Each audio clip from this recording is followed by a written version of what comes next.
The Romans did not build Rome in a day, their slaves did. The Position of Slaves in Roman Society, told by Elliot Farage.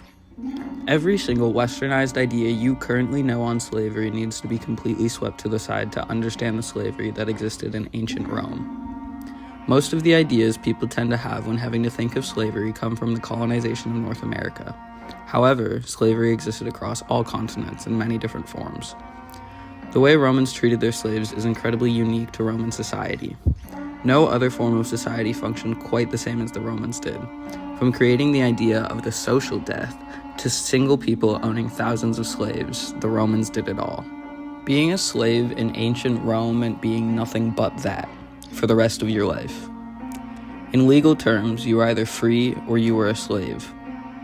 The legal defining of a slave in Rome was: a slave is a person without status. Slaves were seen as mostly non-existent in actual society, that sort of social death, if you will. In a way, Romans could have been quite literal with the way social death worked. According to Schirmeyer, Romans may have seen slavery of Romans taken captive as temporary. They had essentially lost all family and property rights through enslavement. If they were to die whilst enslaved, their time of death would have been recorded as when they were first enslaved. A similar ideology may have been widespread amongst all types of slaves. In terms of literal death, if a slave was murdered, it was only classified as murder because of the absence of a sufficient reason. Slaves were not dehumanized in ways that necessarily mirror the transatlantic slave trade, but nevertheless, they were still human slaves. From the point of procedural law, slaves were treated as non-existent persons. On the contrary of the last opening line, slaves could be and were manumitted, but the divide between the free and freed remained strong. Getting to be manumitted as a slave in Rome did give liberty and citizenship to a person, but it was not easy. There were requirements in place for a slave to be manumitted. Two known are: the slave owner be at least 20 years old, and the slave at least 30 years old. There were loopholes, of course.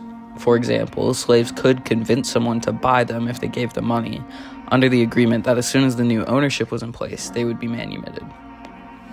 These slaves were, in a way, buying their freedom, but this was a risky thing to do and did not occur often. Slave owners created new citizens by manumitting their slaves, further overlapping the lines between politics and the Roman elite.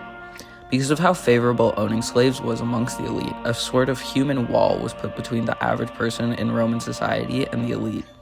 Even once slaves were manumitted, they often continued to work under the same people, making it hard for someone freeborn to move in society. While legal, this divide resulted in very few families between the freed and freeborn. While manumission was not uncommon, it is difficult to call it common too, because of all the variables in what lives would look like afterwards. Rome ran on slavery. Slaves were not just doing menial tasks, they were also working managerial positions amongst the Roman elites.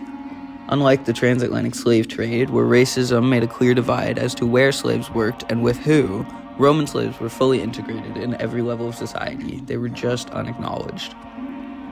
Slaves were working jobs we tend to expect them to, in quarries, on mines, and on latifundia, which are large agricultural estates, along with building the historical ruins we have remaining and turned into tourist attractions.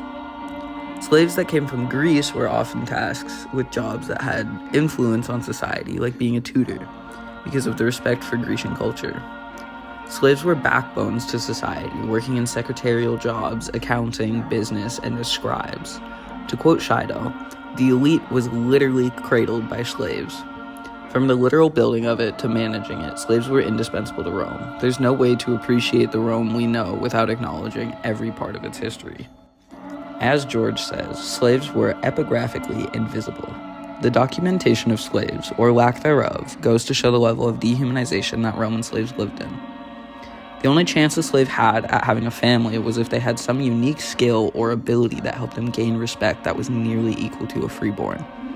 However, there were still no legal protections in place for them if they were to. It came to the point that there were more slaves born into slavery than there were ones newly enslaved.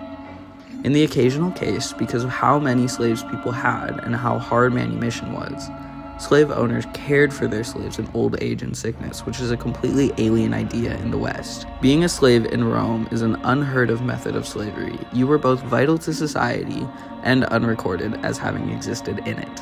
The word slavery tends to point people in the direction of the West, to the transatlantic slave trade, but the world that slavery existed in was global. There is more than just the West, and there is more than Rome as well. Roman slavery is incomparable to other forms of slavery. Slaves had the same level of importance as government in Rome. Without them, there would be no Rome. We should, of course, condemn the use of slavery, but when we are speaking on Roman history, there is a degree of thanks owed to it. Roman slaves were the foundation of everything we know of Rome today. We must not acknowledge one without the other, for they can only exist together.